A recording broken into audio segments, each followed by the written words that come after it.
बिस्मिल्लाहिर्रहमानिर्रहीम। Welcome to the lecture number 3 of PRC1 fundamentals of accounting. आज के lecture का आगाज़ करते हुए हम अपनी डिस्कशन को आगे बढ़ाते हैं जहां से हमने लास्ट क्लास में डिसकंटिन्यू किया था। और लास्ट क्लास में हमने एलिमेंट्स यानी कि हेड्स ऑफ फाइनेंशियल स्टेटमेंट्स पे खुसूसी तमहील बांध के अपने एसेट्स की डिस्कशन को स्टार्ट कर दिया था। ठीक है, तो आज वहीं से बात को आगे बढ़ाते हैं। पहले भाई तिलावत कर दें, फिर इंशाल्लाह हम आगाज़ करते हैं।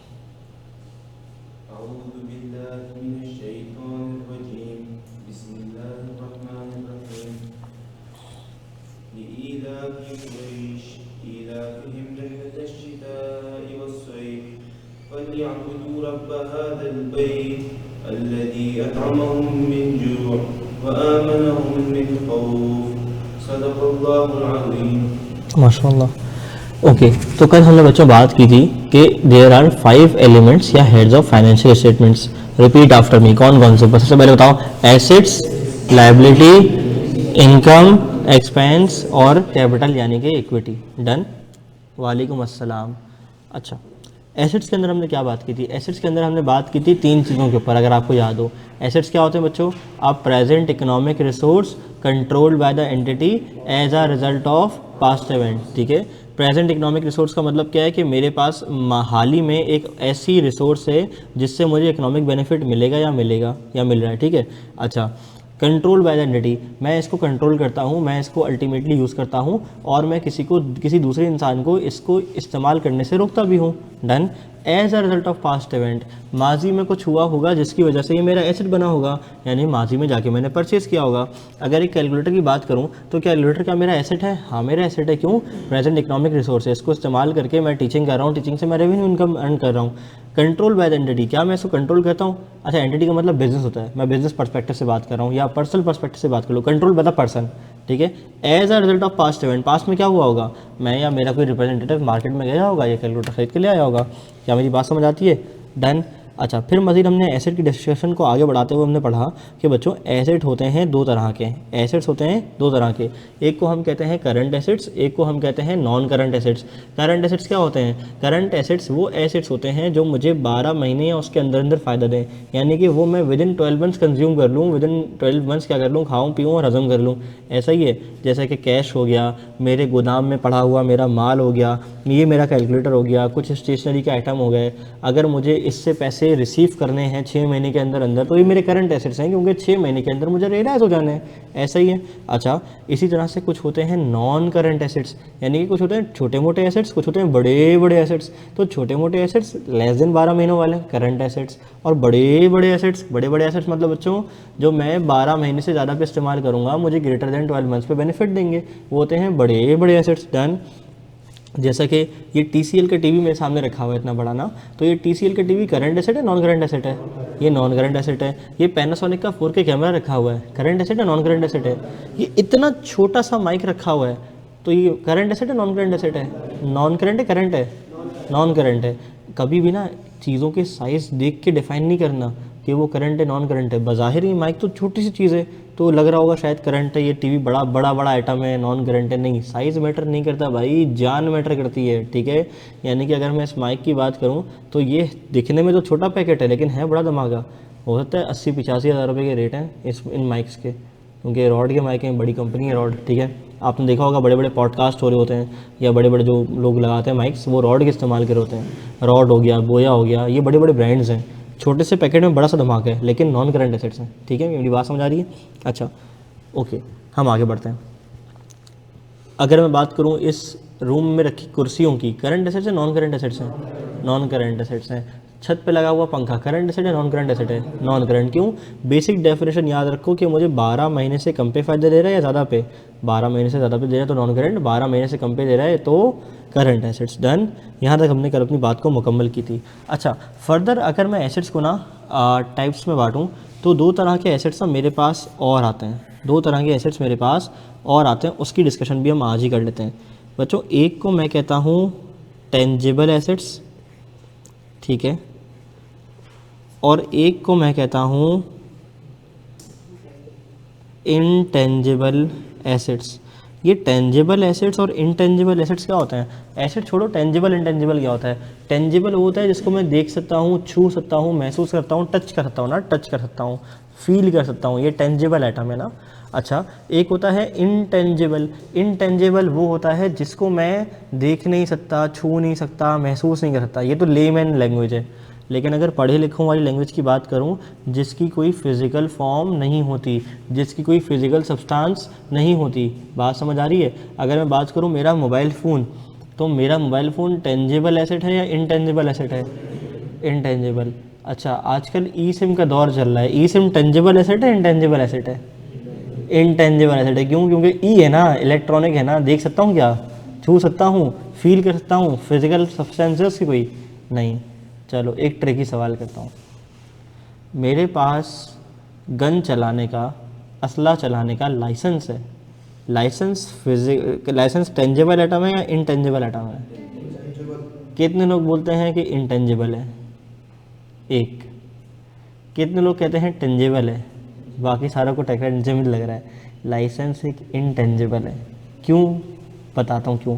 आप कहोगे सर अगर ड्राइविंग लाइसेंस की बात करूँ तो वो तो टेंजिबल है, अगर आर्म्स असला चलाने की लाइसेंस की बात करूँ तो वो टेंजिबल है, मुझे लाइसेंस मिलता है मेरे हाथ में, मैं फिजिकल देख सकता हूँ, देख सकती हूँ, कैसे आप कह रहे हैं इंटेंजिबल है? लाइसेंस ना बच्चों एक इजाज़तनामे का नाम है। उस इजाज़तनामे की ही तो ताकत है। अगर वो इजाज़तनामा ना हो तो उस फिज़िकल पेपर की कोई वैल्यू है, उस कागज़ से कोई वैल्यू है? नहीं। यानी कि वो लाइसेंस तो जाली लाइसेंस है महज। बात समझ आती है? क्लियर है मेरी बात? तो लाइसेंस एक इजाज़तनामा है और इजाज़तनामा इंटेंजिबल है।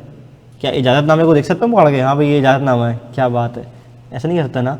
तो लाइसेंस भी एक इंटेंजिबल है, ठीक है। चलो एक और बात, हम सब बचपन से कंप्यूटर यूज़ करते हुए आ रहे हैं, लैपटॉप यूज़ करते हुए आ रहे हैं।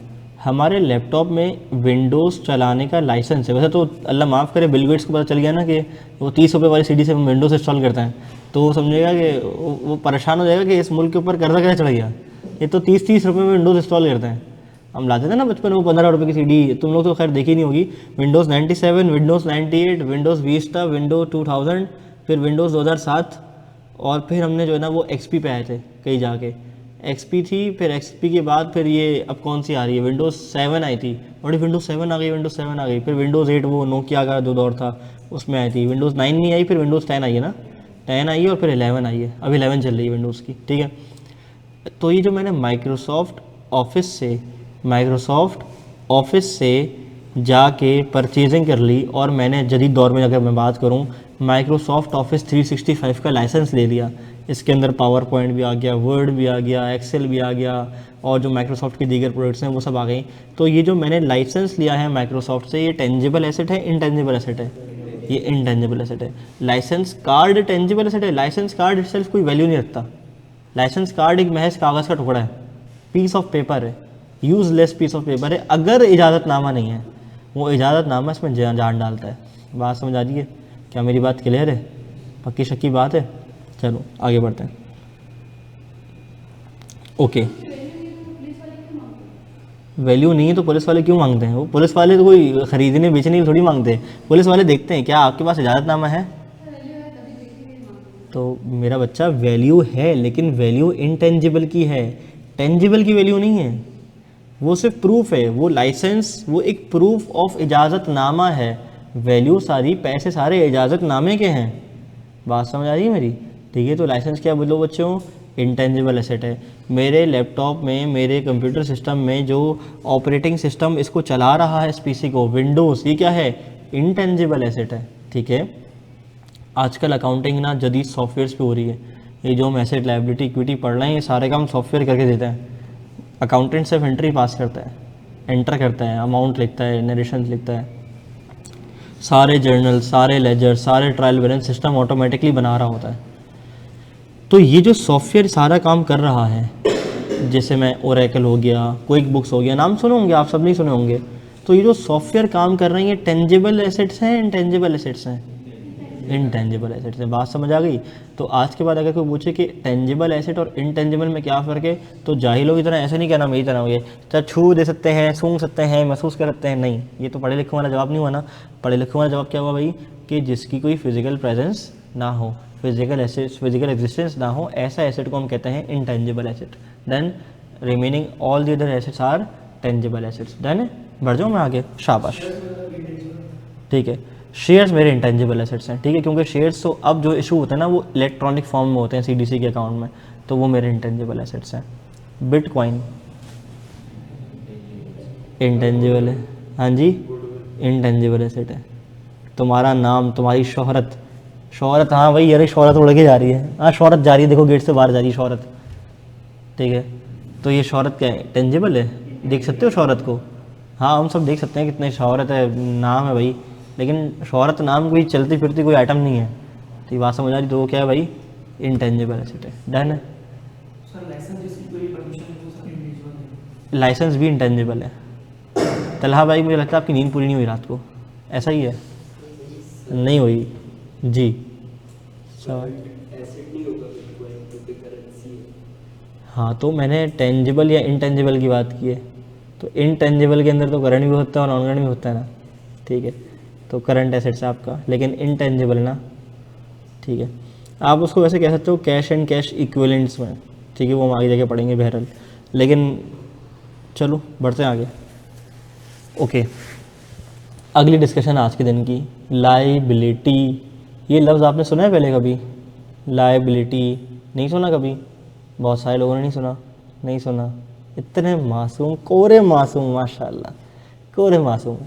लाइबिलिटी के लफ्ज़ से आपके जहन में क्या आता है, क्या सुना है आपने? जिम्मेदारी, आप नहीं बताया था, हाँ उधार, जिम्मेदारी। कभी अम्मा अब्बा से सुना होगा यार लाइबिलिटी है, मैं तो लायबल हूँ ये चीज़ करने के लिए, I am liable to pay you, I am liable to teach you, I am liable to provide you my services. तो लायबल का मतलब होना ज़िम्मेदार होना, और लाइबिलिटी का मतलब होना कि मेरे ऊपर एक ज़िम्मेदारी आना, कोई ऑब्लिगेशन आना, कोई कमिटमेंट आना। अच्छा, तो लाइबिलिटी क्या होती है? अच्छा, एसेट को उल्टा कर दो तो लाइबिलिटी की शक्ल कुछ बन जाती है डेफिनेशन में। एसेट क्या था? A present economic resource. तो लाइबिलिटी क्या है? कहता है a present obligation of the entity, हाल ही में ऑब्लिगेशन, आज के दिन पे खड़े होके मेरे ऊपर कोई जिम्मेदारी है। किस चीज़ की जिम्मेदारी? To transfer of an economic resource, मुझे किसी को कोई इकोनॉमिक रिसोर्स ट्रांसफ़र करना है, या मुझे पैसे देना है या मुझे माल देना है। As a result of past event, as a result of past event, माजी में कुछ ऐसा हुआ होगा जिसकी वजह से मुझे ये ऑब्लिगेशन अराइज हो गई है मुझ पे, और ये मुझे पे करनी है, ये मुझे कंफर्म, वो मुझे जो है ना वो ऑनर करनी है, ये मुझे पूरी करनी है। डन। कैसे? अच्छा, एसेट के ऊपर जाऊँ दोबारा। अब प्रेजेंट इकोनॉमिक रिसोर्स, हाल ही में रिसोर्स है, कंट्रोल बाय द एंटिटी, मैं कंट्रोल करता हूँ, as a result of past event, past में कुछ हुआ होगा। लाइबिलिटी क्या कहती है? अब प्रेजेंट ऑब्लिगेशन, करंटली आज के दिन पे खड़े होके मेरे ऊपर एक ऑब्लिगेशन है, मेरे ऊपर एक जिम्मेदारी है, to transfer of an economic resource, के मुझे कुछ ट्रांसफर करना है इकोनॉमिक रिसोर्स। इकोनॉमिक रिसोर्स में जेब में पड़े पैसे भी हो सकते हैं, अभी तो नहीं है, लेकिन जेब में पड़े पैसे भी होते हैं, ये मोबाइल फ़ोन भी हो सकता है, ये एप्पल का पेन भी हो सकता है, ये कैलकुलेटर भी होता है, ये कीबोर्ड भी होता है, ये टीवी का रिमोट भी होता है, ये माउस भी होता है। इकोनॉमिक रिसोर्स कुछ भी होता है, मिसाल के तौर पे। तो हाँ, मेरे पास आया, कहता है आप मुझे अपना PS5 बेचेंगे? मैंने कहा मैं आपको अपना PS5 बेचूंगा। तो उसने कहा ठीक है, ये लीजिए एडवांस पेमेंट, आप मुझे जो है ना वो ट्रांसफ़र कर दीजिएगा, PS5 भिजवा दीजिएगा। अब I am liable to deliver my PS5 to him because he had paid me the money. अब प्रेजेंट इकोनॉमिक और present obligation of the person या ऑफ द एंटिटी, अगर मैं बिजनेस हूँ तो of the entity, to transfer the PS5 to him as a result of past event. Past में क्या हुआ था? ये आया था, इसने एडवांस पेमेंट जमा कराई थी मेरे पास और चला गया था। बात समझ आ रही है? डन। अच्छा, मैंने सलमान भाई से कहा, सलमान भाई क्या आप मुझे 500 रुपये दे देंगे? मैं आपको कल दे दूंगा। सलमान भाई ने मुझे 500 रुपये दे दिए, मैंने 500 रुपये जेब में रख लिए।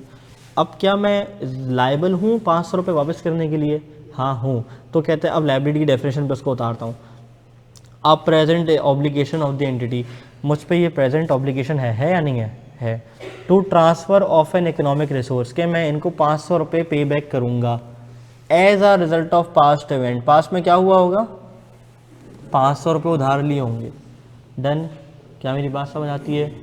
सब कुछ क्लियर है? ठीक है।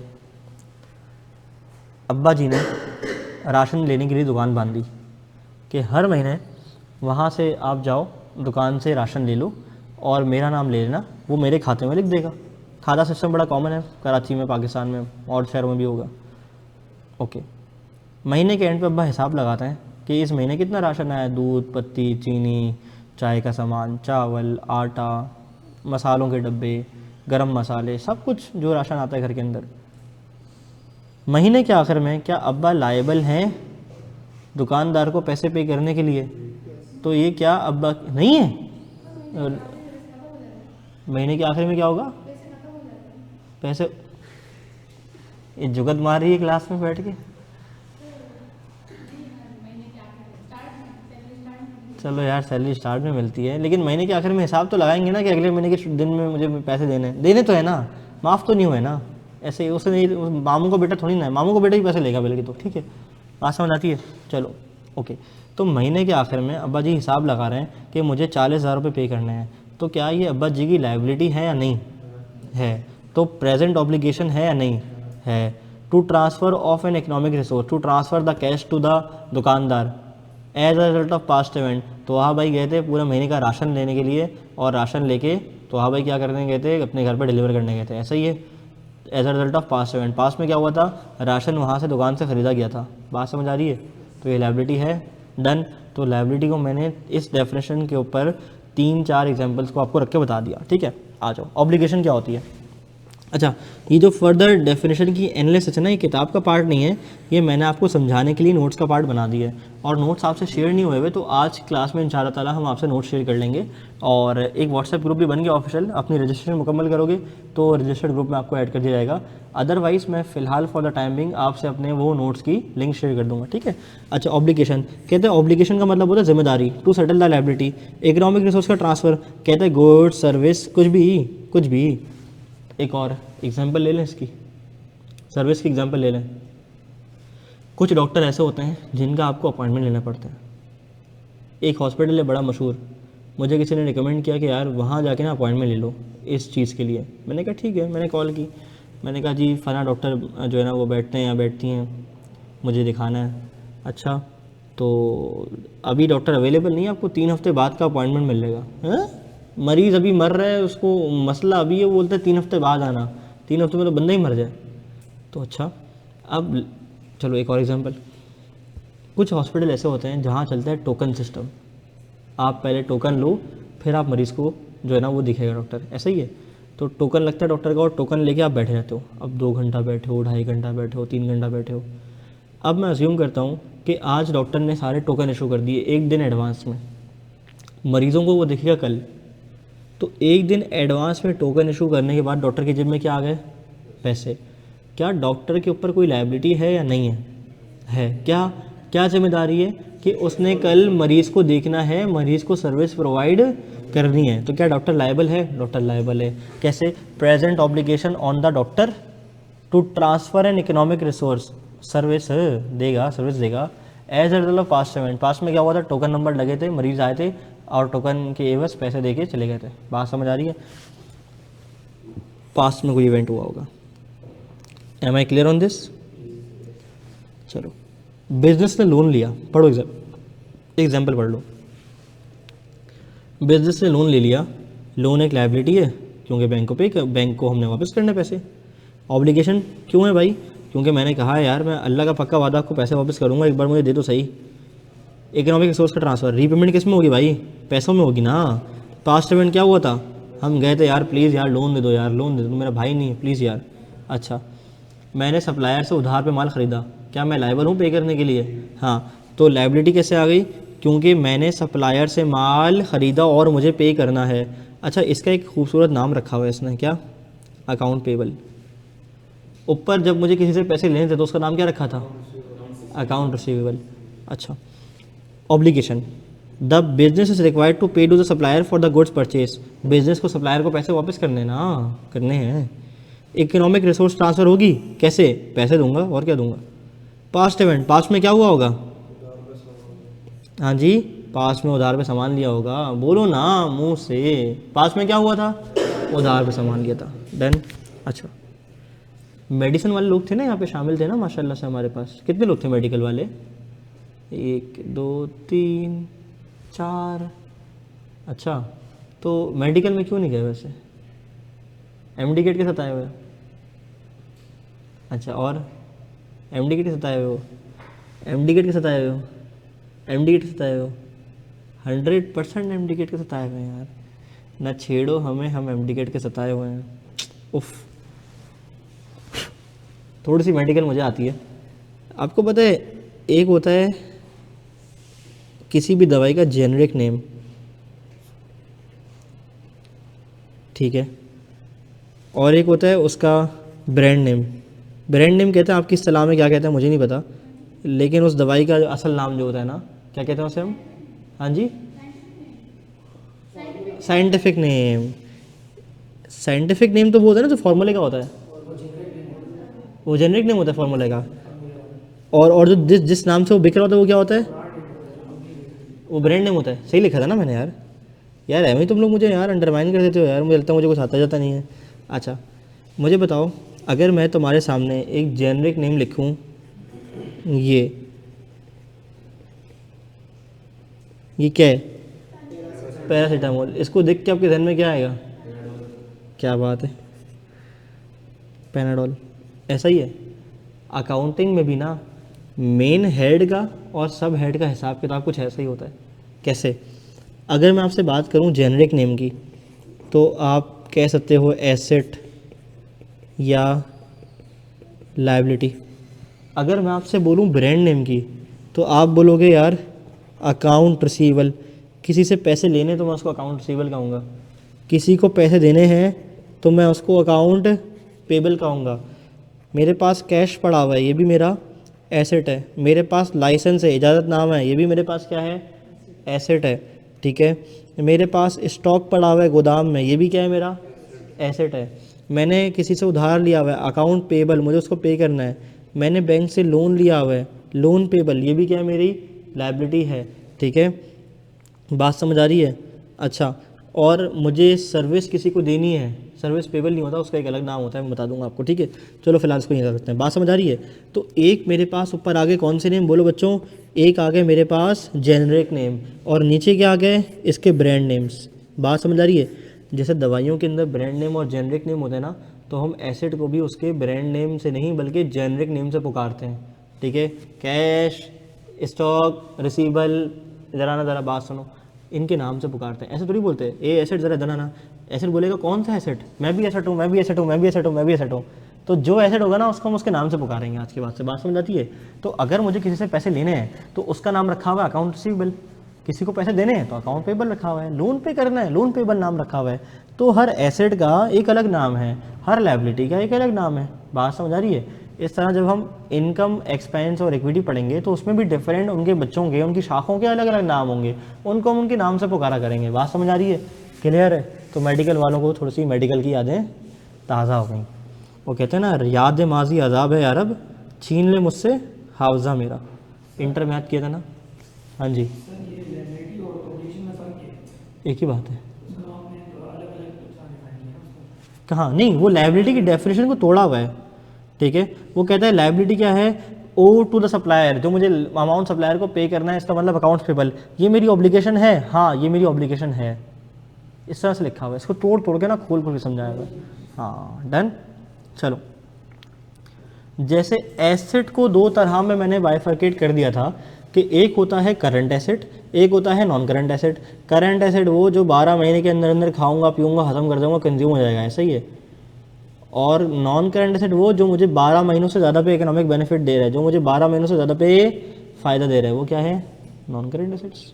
अच्छा, इसी तरह से जो लायबिलिटी है वो भी तो ऐसे ही है, जो मुझे 12 महीनों के अंदर अंदर पे करनी है वो क्या है? मेरी करंट लायबिलिटी। जो मुझे 12 महीनों के बाद पे करनी है वो क्या है? मेरी नॉन करंट लायबिलिटी। बात समझ आ रही है? अच्छा,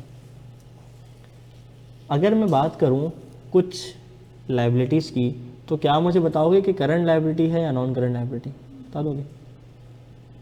electricity bill payable current liability. क्यों? 12 महीनों के अंदर, अगले महीने की डेडलाइन आ जाती है। 12 महीने तो आप बहुत दूर की बात कर रहे हैं यार, कैसी बात कर रहे हैं? KWSB का bill, Karachi water and sewerage board का बिल आता है ना, ठीक है।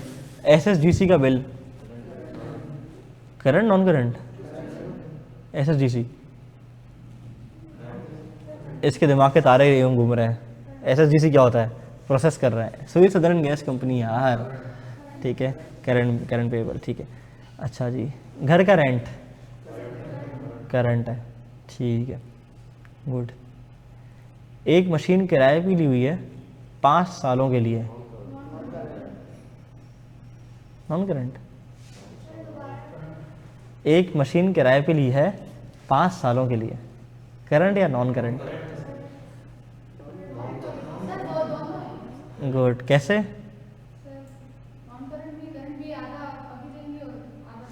हाँ कैसे? आधा आधा नहीं, बात सही बोलिए, मैं बताता हूँ। देखो मेरी बात सुनो, एक है पहला साल, दूसरा साल, तीसरा साल, चौथा साल, 5वां साल, ये ईयर 0 है, ये मैं यहाँ खड़ा हूँ आज। तो ये जो मुझे अगले 12 महीने के अंदर पे करना है, ये क्या है? करंट। बाकी सारा क्या है? बात समझ आती है? गुड, वेरी गुड, बात समझ आती है, क्लियर है।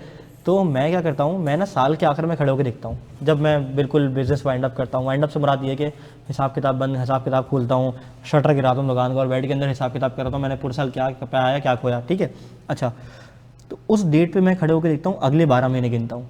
अगर मैं दिसंबर 2024 पे खड़ा हूँ तो मैं दिसंबर 2025 तक देखूंगा कि मुझे 1 जनवरी 2025 से 31 दिसंबर 2025 तक कौन कौन सी चीज़ें पे करनी हैं। ये सब कुछ क्या है? Current liability.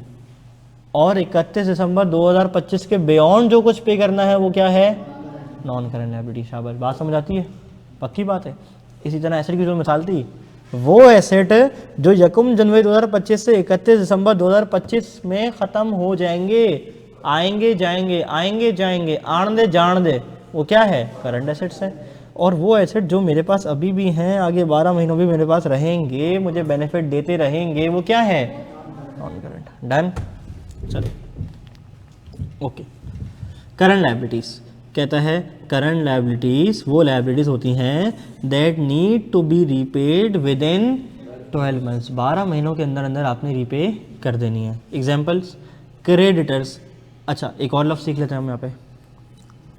अगर मुझे किसी से पैसे लेने हैं तो उसके लिए मैंने एक लफ्ज़ सीखा था, अकाउंट रिसीवेबल। इसको प्यार से ना मैं डेटर्स भी कहता हूँ। अगर मुझे किसी को पैसे देने हैं तो वो अकाउंट पेबल, और इन सबको मिला के मैं क्रेडिटर्स भी कहता हूँ। ये कुछ इस्तिलाहात हैं, हम सीख जाएंगे इंशाल्लाह वक्त के साथ साथ, ठीक है। ये कुछ इस्तिलाहात हैं, हम सीख जाएंगे वक्त के साथ साथ। अभी नए बैच में किसी ने एक पिक्चर शेयर की थी अकाउंटिंग की बेसिक इस्तिलाहात की, वो हम आहिस्ता आहिस्ता ना अपने लेक्चर्स में अल्फाजों को इस्तेमाल करना शुरू करेंगे। वो कोई हैं 30-40 अल्फाज हैं, वो एक पिक्चर के अंदर लिखे हुए ना, बड़े खूबसूरत टेबल के अंदर अकाउंटिंग की टर्मिनोलॉजीज़ हैं, वो मैं शेयर करूँगा आपसे ज़रूर ना ग्रुप पे, वो ज़रूर पढ़िएगा। उससे क्या होगा, आप अकाउंटिंग की लैंग्वेज से फेमिलियर हो जाओगे। देखो हर प्रोफेशन की एक लैंग्वेज है ना, डॉक्टर्स की अपनी एक लैंग्वेज है, वो लोग डॉक्टर्स के पीछे पड़ गए।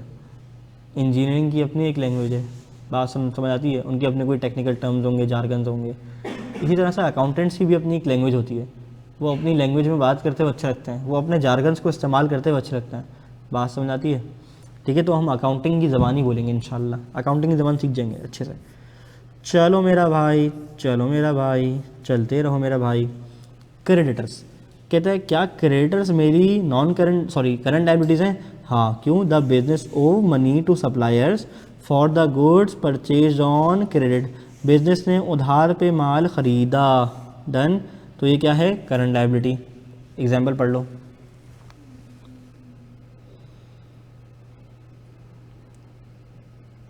डन डन, पक्का। Short term loan, a bank loan that must be repaid with in a year. मुझे बैंक लोन पे करना है अगले 12 महीने के अंदर अंदर, क्या ये मेरी करंट लायबिलिटी है नॉन करंट? करंट। पढ़ लो एग्जाम्पल।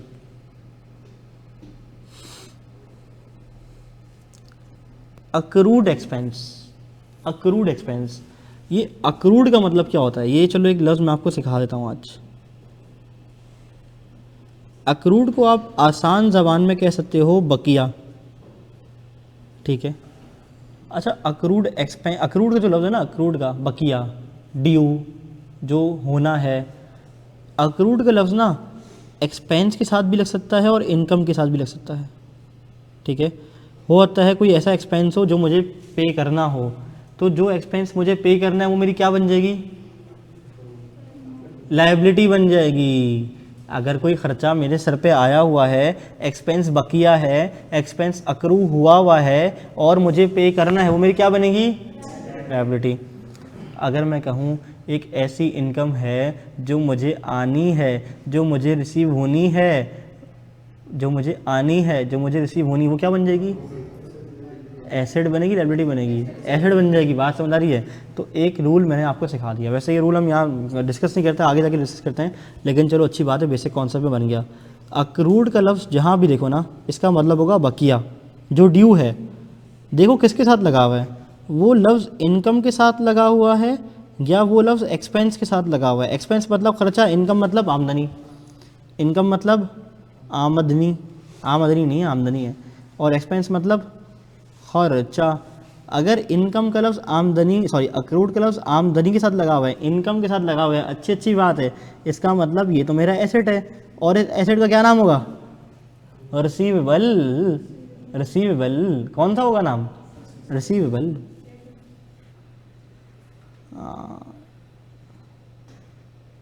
अच्छा, अगर मेरा अक्रूड है, बकिया है और ख़र्चा है, मुझे पे करना है, उफ़ यार खर्चा पे करना है, तो ये क्या बन गई मेरी?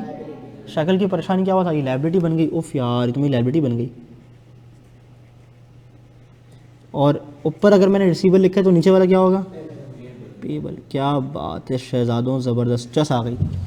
अब पढ़ो, कहता है expenses that have been incurred but not yet paid. Expenses जो मैंने इनकर कर दिए हैं लेकिन अब तक पे नहीं किए। ये मेरे ऊपर क्या है? ये मेरे कंधे पे क्या है? बोझ है। मेरे कंधे पे क्या है? वजन है, बोझ है, लायबिलिटी है ना। डन, पक्का। कहता है electricity bill for December payable in January. तो दिसंबर का बिल अक्रू हुआ है, ड्यू हुआ है, जनवरी में जाके पे करूँगा। लेकिन खर्चा किस महीने का है? ये पे कब किया है? किस महीने में रिकॉर्ड करना चाहिए खर्चा? बेसिक कॉन्सेप्ट के अंदर एडवांस कॉन्सेप्ट बना रहा हूँ, बड़े मज़े की बातें कर रहा हूँ, गौर से सुनना।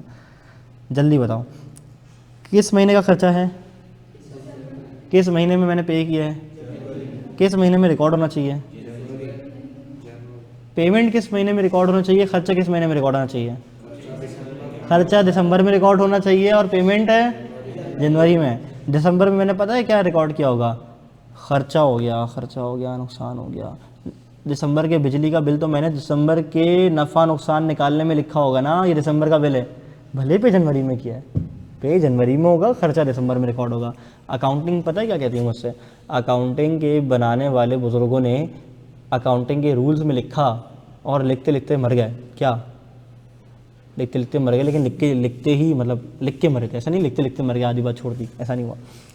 उन्होंने लिखा कि जिस महीने का खर्चा होना चाहिए उसी महीने में रिकॉर्ड होना चाहिए, जिस महीने की इनकम है उसी महीने में रिकॉर्ड होना चाहिए, जिस साल का खर्चा है उसी साल में रिकॉर्ड होना चाहिए, यानी कि जिस टेन्योर का खर्चा है उसी साल में रिकॉर्ड होना चाहिए, जिस टेन्योर की इनकम है उसी टेन्योर में रिकॉर्ड होनी चाहिए। यानी 2024 का खर्चा है तो 2024 में ही आना चाहिए, 2025 में भले आप पे करो, मसला नहीं है। अकाउंटिंग ना हमेशा अक्रूवल बेसिस पे होती है। किस बेसिस पे होती है? अक्रूवल बेसिस पे होती है। मैं आपको बताऊंगा आगे जाके, अभी डिस्कस कर लूँ, हाथ के हाथ कॉन्सेप्ट क्लियर हो जाएगा मेरा, ज़बरदस्त। वो मुश्किल तो नहीं हो रही ना अभी? देखो अकाउंटिंग ना दो तरह से होती है, अकाउंटिंग ना दो तरह से होती है। ये अभी आप आगे जाके जनरल की जब एडवांस कॉन्सेप्ट देखेंगे ना, आप बोलोगे सर आपने तो एडवांस कॉन्सेप्ट पहले ही करा दिया यार, ज़बरदस्त। देखो अकाउंटिंग ना दो बेसिस पे होती है, एक होती है अक्रूवल बेसिस पे और एक होती है कैश बेसिस पे। कैश बेसिस ना फुल मेमन अप्रोच पे चलती है, कितना आया कितना गया, पैसा बताओ मेरे को, कितना पैसा आया कितना पैसा गया, ठीक है, ये मेमन अप्रोच है। इस पे अकाउंटिंग नहीं होती। अकाउंटिंग हमेशा हम करते हैं अक्रूवल बेसिस पे। किस पे करते हैं? अक्रूवल बेसिस पे। अभी सिर्फ बेसिक कॉन्सेप्ट कर रहा हूँ, ज़्यादा एडवांस पे नहीं जाऊँगा। अक्रूवल बेसिस कहता है जिस पीरियड का खर्चा है उसी पीरियड में रिकॉर्ड होना चाहिए, भले आपने पे किया हो या ना पे किया हो। जिस पीरियड की इनकम है उसी पीरियड में रिकॉर्ड होनी चाहिए, भले आपको रिसीव हुआ हो कैश या नहीं रिसीव हुआ हो। डन। ये क्या कहता है? कहता है जब खर्चा हुआ मुझे नहीं पता, जब पे किया जब रिकॉर्ड कर दो, जब इनकम हुई मुझे नहीं पता, जब हाथ में आके जब रिकॉर्ड कर दो। बात समझ आ रही है? तो बेहतर क्या है? अक्रूवल। अक्रूवल कहता है भाई जिस पीरियड का खर्चा है उसी पीरियड में रिकॉर्ड होना चाहिए, जिस पीरियड की इनकम उसी पीरियड में रिकॉर्ड होना चाहिए। बस इतनी बात याद रखो अभी फ़िलहाल। वो अक्रूड के लफ्ज़ से फिर हम भावनाओं में बह गए। आ जाओ non current liabilities. Non current liabilities क्या होती हैं? ऐसी लाइबिलिटी जिसको देख के मुझे करंट नहीं लगता, नहीं भाई ऐसी, हाँ हाँ क्या कर रहा है, ऐसे ही होता है नहीं ना। अच्छा कहते हैं ऐसी, वो मुझे नींद में लग रहे हो यार, सच बताओ कितने बजे सोते हैं? खाओ उसकी कसम जैसे तुम सबसे ज़्यादा प्यार करते हो, कितने बजे सोते? तो नींद में क्यों रोए हो? सुबह किराया आ रहा है, याद आ रही है किसी की, मतलब किसी दोस्त यार की याद आ रही होगी। जल्दी उठने की आदत नहीं है, क्यों? कितने बजे उठा? आज से पहले मेरा शहजादा भाई कितने बजे उठता था? 11-12 बजे। अभी कितने बजे उठे हो? 8 बजे। ओ माय गॉड, मेरा तो इतना लाइफ ख़राब हो गया, इतना लाइफ ख़राब हो गया। वैसे हम ना हफ्ते को ऑफ करते थे पीआरसी का, बोलते यार अभी भी करते थे, दिल में बोल रहा होगा ठीक है, लेकिन ना रमज़ान आ रहा है तो इसलिए मेरी अप्रोच यही रहेगी कि जनवरी में कस के ना खींचें हम कोर्स को इंशाल्लाह अच्छे से, ताकि रमज़ान में सुकून से हम पढ़ाई भी करते रहें थोड़ी बहुत और रोज़े अफ्तार भी करें, ठीक है मन के। हाँ भाई कैसे हो? फुल मस्त, चलो हाँ जी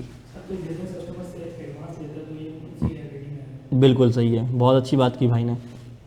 कहता है अगर कोई बिजनेस कस्टमर से एडवांस लेता है तो उसकी लायबिलिटी में आएगा। हाँ लायबिलिटी में आएगा, क्यों? क्योंकि उस तक अभी तक उसने सर्विस नहीं दी या गुड्स नहीं डिलीवर किया। करंट अगर 12 महीनों के अंदर अंदर सर्विस देनी है तो फिर करंट लायबिलिटी डन। अक्रूड में ही आएगी ना, अक्रूवल बेसिस पे अकाउंटिंग करेंगे हम अकाउंटिंग अक्रूवल बेसिस पे करेंगे। हाँ अभी नाम नहीं लेना, घबरा जाएंगे लोग यार, तुम तो उनको मारना चाहते हो जिंदा दिल, जीते जी मार दोगे क्या इनको?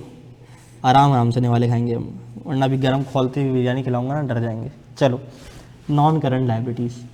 नॉन करंट लायबिलिटीज़ वो लायबिलिटीज़ होती हैं जो मुझे 12 महीने की या उसके बाद पे करनी होती हैं। डन।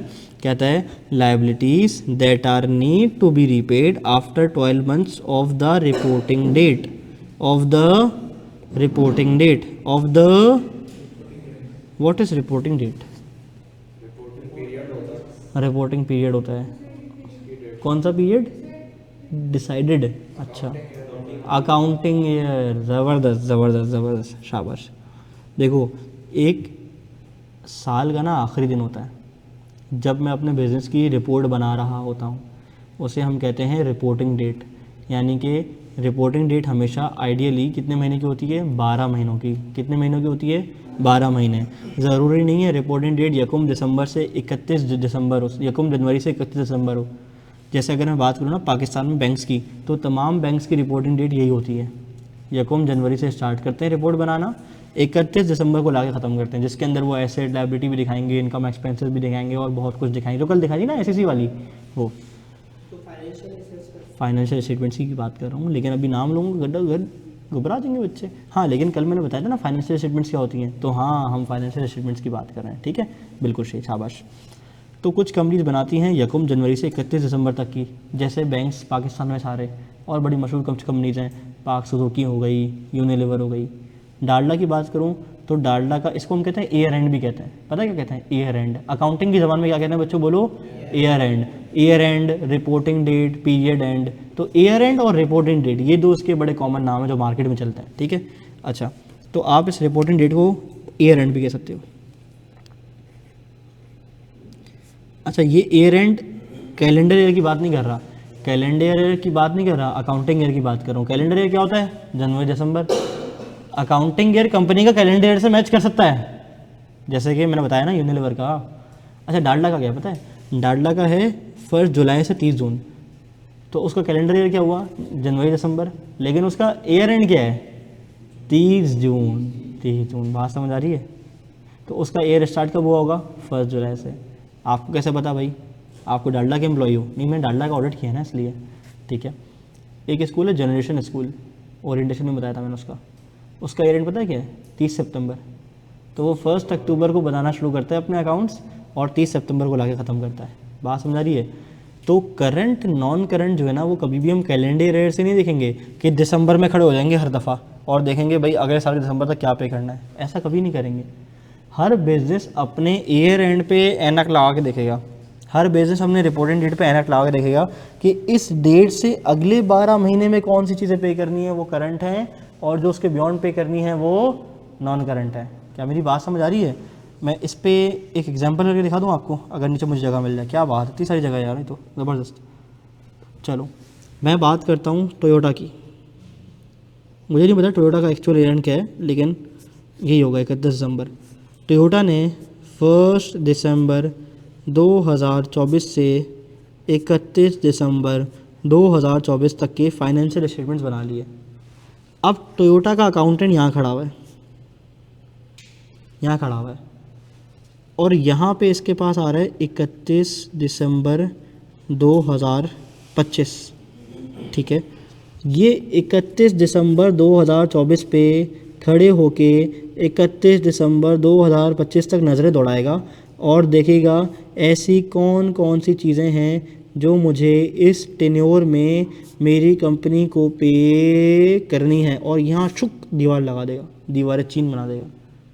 अच्छा, बोलेगा इसके अंदर अंदर जो मुझे कुछ भी पे करना है वो सारी की सारी मेरी हैं करंट लायबिलिटीज़। वो सारी की सारी क्या हैं? Current liabilities. अच्छा, और ये शुरू हो रहा है मेरा 1 जनवरी 2026 से ऑनवर्ड्स मतलब फिर सो ऑन सो फॉर ना। यहाँ जो कुछ भी पे करना है, यहाँ जो कुछ भी पे करना है, और इसको पता है मेरी ऑब्लिगेशन है, मुझे पे करना है, मैंने वादे किए हुए, मैंने बैंक से लोन लिया हुआ है, मैंने लीज पे मशीन ली हुई है, मैंने रेंट पे गाड़ी ली हुई है, मुझे रेंट पे करना है अगले सालों का भी। तो ये जितनी सारी चीज़ें हैं ये इसके लिए क्या हैं? नॉन करंट एसेट या लायबिलिटीज़? लायबिलिटीज़। क्यों ये नॉन करंट क्यों है? बोलो बच्चों, क्योंकि दीवार के बाद है ना, दीवार के बाद है ना। दीवार क्या है बोलो? हाँ जी, दीवार इसकी हद है। क्या मेरी बात समझ आती है? पक्का? कोई मुश्किल बात तो नहीं की थी मैंने? अच्छा, इसी एग्जांपल को अगर मैं रखूँ डालडा पे, तो डालडा की कंपनी का अकाउंटेंट कहाँ खड़ा होगा? 30 जून 2024 पे, और दीवार के बाद क्या लिखा होगा? 1 जुलाई 2025। अगले 12 महीने में। अच्छा, डालडा का अकाउंटिंग क्या करेगा? डालडा का अकाउंटेंट देखो, कलर चेंज करके रेड कलर कर रहा हूँ। डालडा का अकाउंटेंट ऐसे खड़ा होगा, 1 जुलाई 2023 से इसने काम स्टार्ट किया होगा, और ये खड़ा होगा 30 जून 2024 को, ठीक है। और ये इसके पास डेट होगी 30 जून 2025। हम इसको करते हैं ऐसे। डालडा का अकाउंटिंग यूँ देखेगा जाके 30 जून 2025 को कि मुझे क्या पे करना है इस 12 महीने के अंदर अंदर। वो सारा का सारा उसके लिए क्या होगा? करंट। अच्छा, और डालडा का अकाउंटेंट जो है ना, वो यहाँ देखेगा, यहाँ क्या लिखा होगा? यहाँ लिखा होगा, मैं कलर चेंज कर रहा हूँ, यहाँ लिखा होगा जनाब 1 जुलाई 2025 ऑनवर्ड्स, यानी कि इसके आगे आगे आगे आगे आगे आगे आगे आगे। मुझे बताओ, इसके आगे आगे कंपनी को जो कुछ भी पे करना है, इसके आगे आगे कंपनी को जो कुछ भी पे करना है, वो सारा का सारा डालडा के लिए क्या है? करंट या नॉन करंट? Non current. मेरी बात समझ आती है? क्लियर है? तो लायबिलिटी की क्लासिफिकेशन कि वो करंट है या नॉन करंट है वो कैसे होगी? आप अपनी रिपोर्टिंग डेट पे ऐनक लगा के खड़े होगे, ऐसे क्यों देखोगे? अगले 12 महीने में क्या पे करना है? करंट। तुम सारे जरा जो दीवार के बाद अगले 12 महीने के बाद क्या पे करना है? Non current. तुम उधर ही अच्छे लग रहे हो, शाबाश। तो मैं नॉन करंट में लिख लूँगा कि हाँ इमीडिएट नहीं, कुछ अगले 12 महीने में नहीं है, 12 महीने के बाद है। क्या मेरी बात समझ आ रही है? क्लियर है? मैंने बहुत तफसील से बहुत अच्छे से इसको एक्सप्लेन करने की कोशिश की है, उम्मीद करता हूँ आपको आया होगा। ठीक है, चलो ज़बरदस्त। एक चीज़ और, कि किसी को कोई सवाल समझ नहीं आया ना, तो जैसे मेरा भाई, प्यारा भाई, क्या नाम है सवाल करने वाले का? ज़ुबैर भाई सवाल कर रहे हैं ना। वैसे आपने ज़ुबैर भाई ज़रा टैलेंटेड बनना है, सवाल करना है, क्योंकि जब आप घर जाओगे ना तो शायद आप में से कोई परेशान जाए, यार ये चीज़ समझ नहीं आई, लेकिन शर्मा हो तूने पूछी नहीं। ज़ुबैर भाई चिल करेंगे, गेम खेलेंगे, पार्टी करेंगे, दोस्तों में बैठेंगे। क्यों? क्योंकि जो कुछ पढ़ा उनको समझ आ गया। ज़ुबैर भाई ने बोला मैं सवाल करूँगा भाई, खत्म, समझ नहीं आया पूछूंगा, 1 बार नहीं, 2 बार नहीं, 3 बार नहीं। वैसे टीचर बोलते हैं बार बार पूछो, लेकिन बार बार पूछने में भी फिर टीचर बोलता है भाई समझ क्यों नहीं आ रहा उसको। ठीक है, लेकिन हम ऐसा नहीं करते इंशाल्लाह, हम समझाने की पूरी कोशिश करते हैं। एक तरीका नहीं होता ना एक चीज़ को समझाने का, एक और तरीका भी होता है। उसको फिर भी समझ नहीं आएगा, फिर एक और तरीका भी होता है, बात समझ आती है। तो हर बार तरीके मज़ीद आसान होते चले जाते हैं। डन, पक्की बात है, सब समझ आ रहा है सबको। तो कोई भी बंदा क्लास में इस डर से सवाल ना पूछे कि यार बराबर वाला क्या सोचेगा, बराबर वाला क्या सोचेगी। लड़के मुझ पर हंसेंगे, लड़कियाँ देखेंगी कितना नल्ला है, शक्ल से तो अच्छा लग रहा था, तो ये तो यार फारक निकला, ठीक है। तो ऐसा नहीं सोचना, कुछ भी नहीं है भाई, हम सब सीखने के लिए आए। बात समझ आती है। तो कभी भी सवाल करने से घबराना नहीं है, मैं भी कभी नहीं घबराया। हाँ, क्लास में होती थी, सॉफ्टवेयर अपडेट होता था, तुम लोग तो बड़ी लिमिट सा शायद है, क्योंकि फिजिकल भी ऑनलाइन, तो बहुत सारे बच्चे ऑनलाइन बैठे हैं। हम तो फिजिकल के दौर में थे, वो रूम भरा होता था और मैं सवाल करता था तो पूरी क्लास हंसती थी। क्यों? क्योंकि इतने नल्ले सवाल करता था कि किसी को उम्मीद ही नहीं थी यार इसको ये भी समझ नहीं आता, ये कैसे करेगा। लेकिन आज पूरी क्लास में से एक ऑड वन आउट मैं ही हूँ जो पढ़ा रहा हूँ अपने बैच में से, मेरा कोई बैचमेट टीचर नहीं है, मैं ही वाहिद बैचमेट हूँ अपने बैच में से जो टीचिंग कर रहा हूँ सीए की। बात समझ आ रही है? तो सवाल पूछा करो। चलो, कहता है नॉन करंट लायबिलिटीज़ की एग्जांपल्स। सबसे पहली एग्जांपल मेरे पास आ रही है लॉन्ग टर्म लोन, यानी कि ये बहुत लंबे अरसे का लोन है, मैंने 5 साल में पे करना है आराम से, तो ये क्या है मेरे पास लॉन्ग टर्म। लेकिन हाँ, इसमें से जो अगले 12 महीने का होगा वो तो करंट होगा ना। अच्छा, लीज ऑब्लिगेशन, मशीन किराए पे ले ली 5 साल के लिए, जो अगले 12 महीने का रेंटल है वो तो करंट होगा ना। बॉन्ड्स पेबल, ये बॉन्ड क्या होते हैं? देखो, एक चीज़ होती है शेयर्स, एक होती है बॉन्ड्स। शेयर्स होते हैं कंपनी के मालिक बन जाते हो, बॉन्ड होता है कंपनी को जब लोन चाहिए होता है ना, तो कंपनी अपने बॉन्ड पेपर इशू करती है, सूदी बॉन्ड पेपर भी होते हैं। वो कहती है ये एक पर्चा है, आप ले लो, आप मुझे 100 रुपये दो और मैं आपको इस पर्चे पर लिख के देती हूँ कि 100 रुपये में मैं तुम्हें सालाना 10% इंटरेस्ट दूंगी, यानी साल के 10 रुपये दूंगी और 5 साल तक देती रहूँगी। 5 साल बाद आना 100 रुपये वापस ले आना और 5 साल तक इस बॉन्ड पर सूद खाते रहना। तो ये बॉन्ड होता है। कंपनी को जब शॉर्ट टर्म लोन चाहिए होता है ना, तो कंपनी क्या करती है, बैंक से लोन नहीं देती, उसको पता महंगा पड़ेगा, अपने बॉन्ड्स इशू कर दिए, डिबेंचर्स इशू कर दिए, सूदी कागज़ इशू कर दिया कि मेरे पास 100 रुपये रखवाओ, मैं तुम्हें हर साल इस पर 10% रिटर्न दूँगी। बात समझ आ रही है? तो 5 साल में मुझे कितने मिल गए, 50 रुपये मिल गए और 100 रुपये वापस, तो 150 रुपये कमा लिए मैंने 5 साल में, 50 रुपये कमा लिए 100 रुपये रखवा के। बात समझ आ रही है? तो ये बॉन्ड की एग्जाम्पल है टिपिकल। नहीं, टेंजेबल एसेट है। हाँ, ठीक है। चलो, कहता है क्योंकि बॉन्ड में कोई इजाज़तनामा नहीं है, ऑब्लिगेशन है ना। बात समझ आती है? चलो, बॉन्ड एसेट है मेरे पास, बॉन्ड इन्वेस्टर के लिए एसेट है जो बॉन्ड खरीद रहा है, क्योंकि वो इन्वेस्टमेंट कर रहा है कंपनी में और कंपनी इशू कर रही है, तो कंपनी की लायबिलिटी है।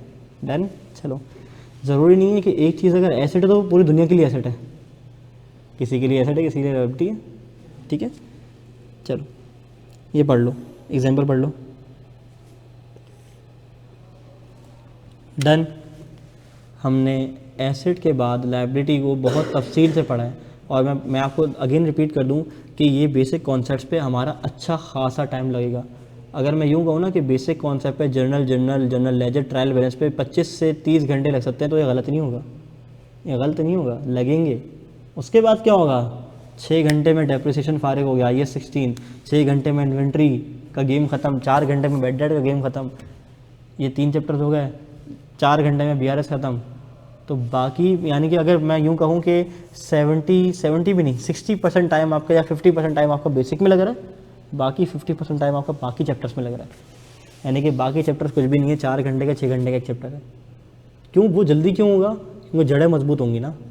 अब सिर्फ नए कॉन्सेप्ट पढ़ने हैं, बेस हमारी सेम रहेगी, एंट्रीज भी हमारी पास हो जाएंगी, लेजर्स भी हम बना रहे होंगे मस्त करके। क्यों? क्योंकि हमने बेसिक पे बहुत टाइम लगाया है। तो बेसिक में कोई चीज़ समझ नहीं है, आपने पूछनी है, बात समझ आ रही है? बेसिक की हम खूब प्रैक्टिस करेंगे। चलो, बढ़ जाएं आगे। ओके, अब हम बढ़ते हैं अपनी अगली डिस्कशन की जानिब, इनकम। बट इनकम से पहले मैं चाहूँगा कि आप मेरे लिए कुछ काम कर दो। इनकम को हम आज नहीं पढ़ते,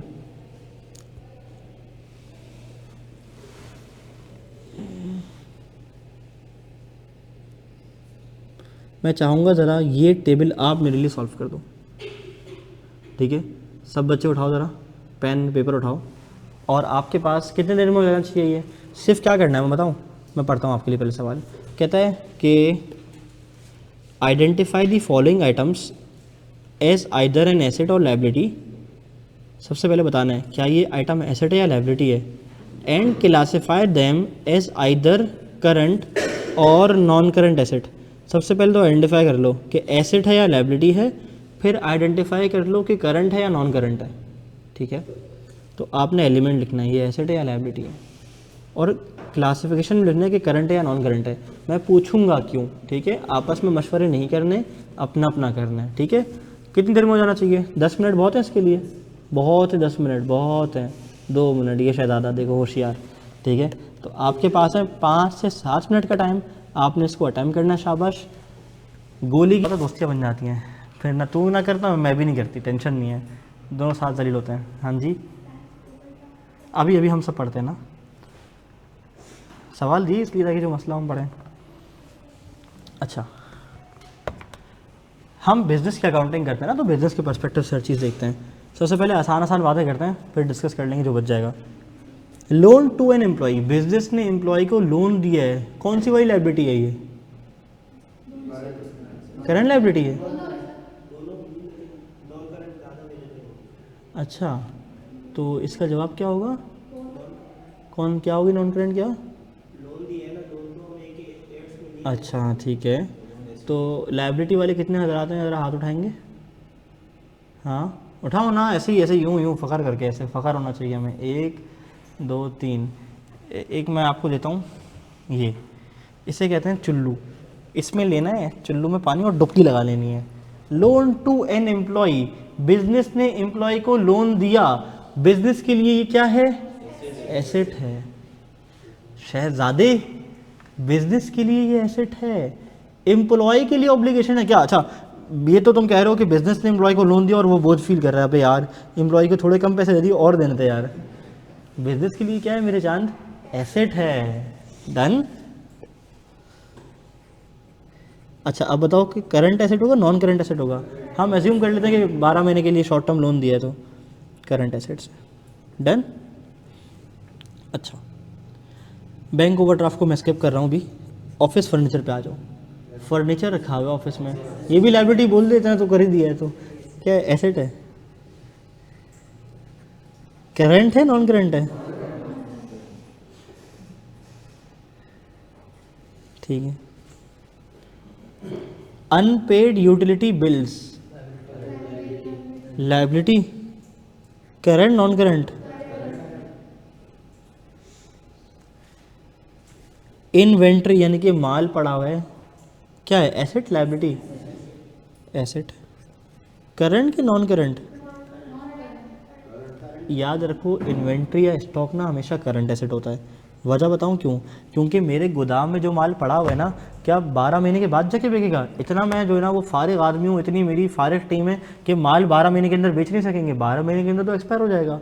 कुछ आइटम तो ऐसा तो रैपिडली चेंज होते हैं, एक्सपायरी उनकी कम होती है। मेडिसिन की दोबारा मिसाल दूंगा तो माइंड कर जाओगे, मेडिसिन जो है ना वो क्या होती है? शॉर्ट टर्म एक्सपायरी होती है। बोलोगे बार बार ये मेडिकल वालों को चोट मार रहे हैं आगे, ठीक है। तो मेडिसिन की एक्सपायरी क्या होती है? कम होती है। तो अगर मैं बात करूँ दवाइयों का स्टॉक रखा हुआ है तो वो नॉन करंट होगा। हाँ हाँ, जब इंशाल्लाह एक्सपायर होगी फिर मरीज़ को देंगे ताकि एक ही बार मर जाए, ऐसा होता है? नहीं ना, तो करंट हुआ ना, ठीक है। बात समझ रही है? तो स्टॉक क्या होता है? आता है जाता है, प्रोडक्शन होती है, पुराना माल जाता है, नया माल आता है, पुराना माल जाता है, नया माल आता है। बात समझ आती है? तो ये क्या है बच्चों? Current asset. अब बताओ तलहा भाई, loan from a bank repayable in 5 years, liability क्यों? एसेट क्यों नहीं? एसेट क्यों नहीं है? नहीं, एसेट क्यों नहीं है? फ्रॉम अ बैंक है, लोन टू बैंक थोड़ी, अब इतने बड़े हो गए बैंक को लोन दोगे, ठीक है।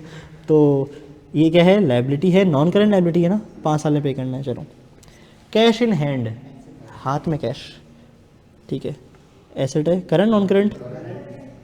अकाउंट रिसीवेबल, एसेट है। Current non current? Current asset है, करंट एसेट है। अकाउंट रिसीवेबल, लेन देन के मामला तो 12 महीनों के अंदर अंदर सेटल हो ही जाते हैं, ठीक है।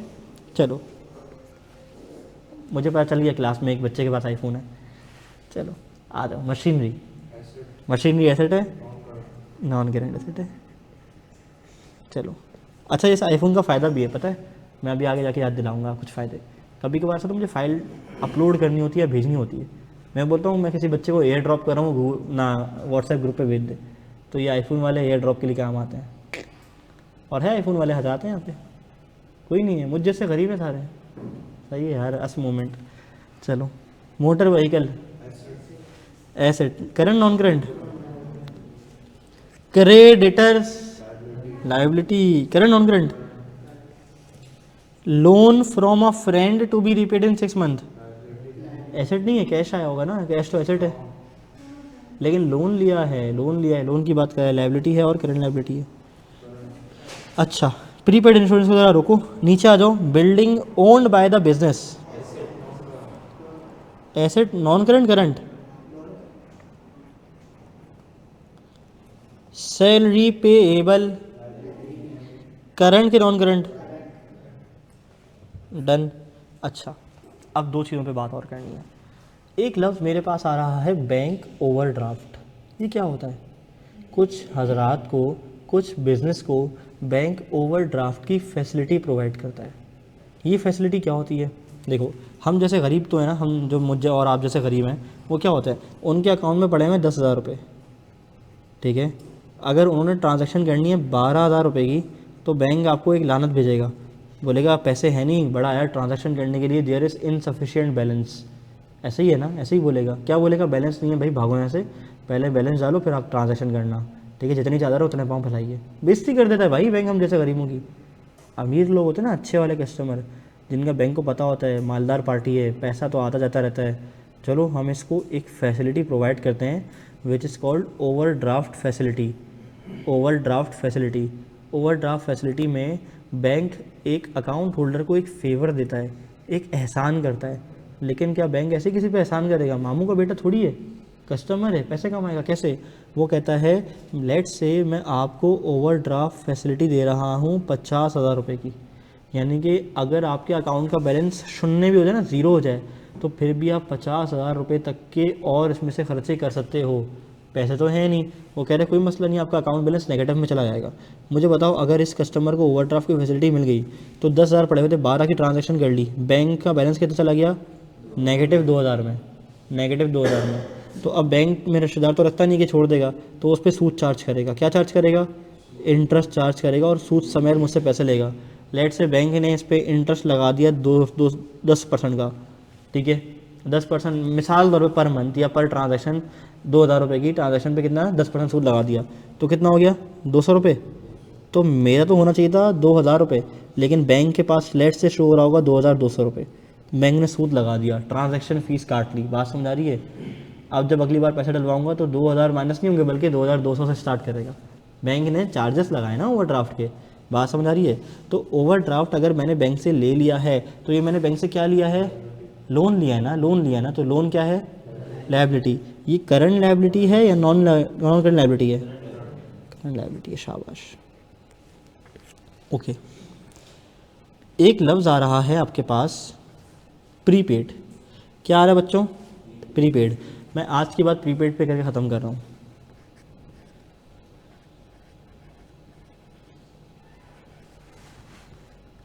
प्रीपेड सिम का नाम सुना किसी ने कभी? हमारे पास नहीं सुना, हम मारूंगा। हम सबके पास जो मोबाइल फ़ोन में सिम लगी हुई है प्रीपेड सिम है। एक होती है पोस्ट पेड, मेरा नंबर पोस्ट पेड है, फ्लैक्स नहीं कर रहा, बता रहा हूँ यार, ऐसे ही मेरा नंबर पोस्ट पेड है, ठीक है। और पोस्ट पेड सिम कैसे चलती है मैं आपको दिखाता हूँ। प्रीपेड कैसे चलती है तुम लोगों को सबको पता है। क्या करते हो? पहले बैलेंस डलवाते हो, बोलो ना, बैलेंस डलवाते हो। अगर बैलेंस नहीं होगा तो क्या बोलेगी? आपके पास बैलेंस ना काफ़ी है, बराए मेहरबानी कार्ड रिचार्ज कीजिए, शुक्रिया। ये बेइज्जती कर देती है भाई, कि भाई पहले बैलेंस डलवाओ फिर आगे बात करना। लेकिन कुछ लोग होते हैं जो कहते हैं कि यार नहीं, मैं बार बार कार्ड क्यों चार्ज करूँ, मैं क्यों लोड करूँ, एक काम करूँ, मुझे इजाज़त दे दो कि मैं जितनी कॉल्स करना चाहूँ कर दूँ, एक पैकेज अच्छा सा हो, 10 GB इंटरनेट हो, इतना हो, सब कुछ हो, तो मैं आराम से जो है ना क्या करूँ बोलो, इस्तेमाल करूँ, महीने के आखिर में बिलिंग कर देना। इसे हम कहते हैं पोस्ट पेड। क्या कहते हैं बच्चों? Post paid. तो पोस्ट पेड सिम बड़ी कॉमन नहीं है, कुछ हज़रात की बात होती है, जैसे मैं पोस्ट पेड कस्टमर हूँ, ठीक है। तो इसमें अगर मैं आपको दिखाऊँ ऐसे करके, तो ये देखो मेरे पास आ रहा है बैलेंस, कितने का आ रहा है? 100 रुपये का बैलेंस आ रहा है, यानी कि मुझे पे करना है। और ड्यू डेट इसकी मेरे ख्याल से है 24 जनवरी 2026 ड्यू डेट आ रही है, यानी कि 100 रुपये का बैलेंस मुझ पर अभी चढ़ा हुआ है, तो मुझे पे करना है बिल 100 रुपये का। महीने के आखिर में मैं जितना कंज्यूम करता हूँ उतना बिल आता है। मेरे पास एक अच्छा वाला, मतलब बहुत ज़बरदस्त वाला पैकेज हुआ यूफोन का, तो मैं 300 रुपये के अंदर जो है ना वो सारा हिसाब किताब महीने का कर लेता हूँ, ठीक है। तो खैर बहरहाल मेरे पास आखिर में कभी 300 से क्या 400 700 भी बिल आता है, 300 400 500 700 बिल आता है, मैं पे कर देता हूँ। ये कहलाती है पोस्ट पेड, यानी कि पहले मैंने इस्तेमाल कर ली, सर्विसेज ले ली और एंड में जाके मैंने पे कर दिया। ये पोस्ट पेड सिम कहलाती हैं। एक होती है प्रीपेड सिम, हम आम जैसे लोगों की, जैसे मेरे पास भी आज से पहले थी, क्या कि पहले मैं पैसे दूंगा, बाद में मैं सर्विस लूँगा। इसे मैं बच्चों को समझाने के लिए ना एक लफ्ज़ कहा करता हूँ,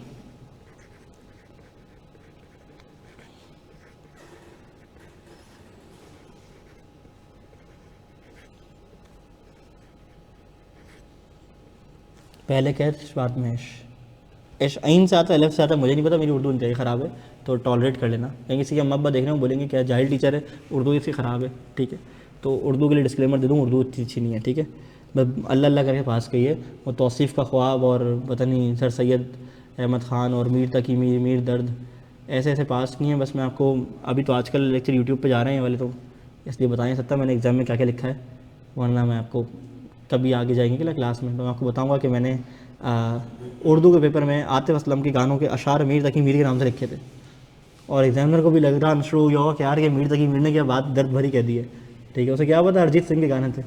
चलो आगे बढ़ जाओ। प्रीपेड, प्रीपेड क्या होता है? प्रीपेड कहते हैं पहले कैश बाद में ऐश। प्रीपेड की सबसे बेहतरीन मिसाल आपकी सिम में पड़ा हुआ है 500 रुपये का बैलेंस। ये तुम्हारी मोबाइल में जो 500 रुपये का सिम में बैलेंस पड़ा हुआ है, ये क्या है? ये एसेट है या लायबिलिटी है? एसेट है। क्यों? क्योंकि present economic resource control by the entity तुम्हारा ही बैलेंस है as result of past event. Past में 500 रुपये का बैलेंस डलवाया था ना, ये वो बैलेंस नहीं है सबा को जो तुम डलवा दो 50 रुपये का इजलूट करवा दो हॉस्पिटल में वापस करूँगी, ठीक है। तो वो सबा का क्या है? एसेट। तुम लोग तुम्हारे समा की तो बात नहीं होगी ना।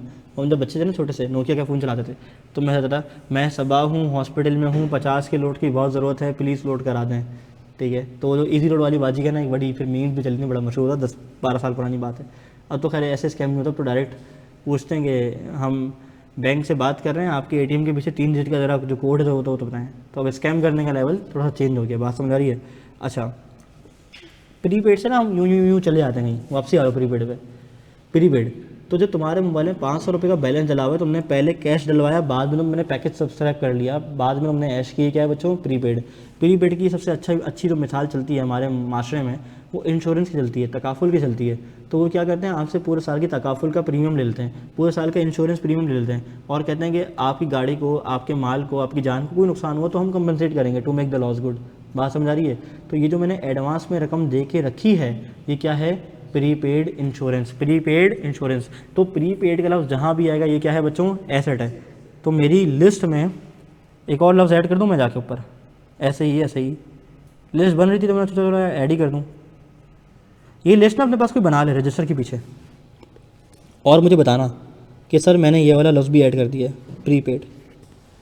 ऐसी हमारी पढ़ते पढ़ते लिस्ट बन जाएगी। रजिस्टर के पीछे ना 2 कॉलम खोल लो, एसेट और लायबिलिटी, उसमें ना लिस्ट बनाते जाना, कौन कौन से हमने एसेट पढ़ ली, कौन कौन सी लायबिलिटी पढ़नी। बात समझ आ जाएगी, लफ्ज़ इस्तेमाल करोगे, बेसिक्स तुम्हारी और पक्की हो जाएंगी, ठीक है। चलो मेरी बात समझ आ रही है? ओके। तो प्रीपेड क्या है बच्चों? बोलो ना। एसेट।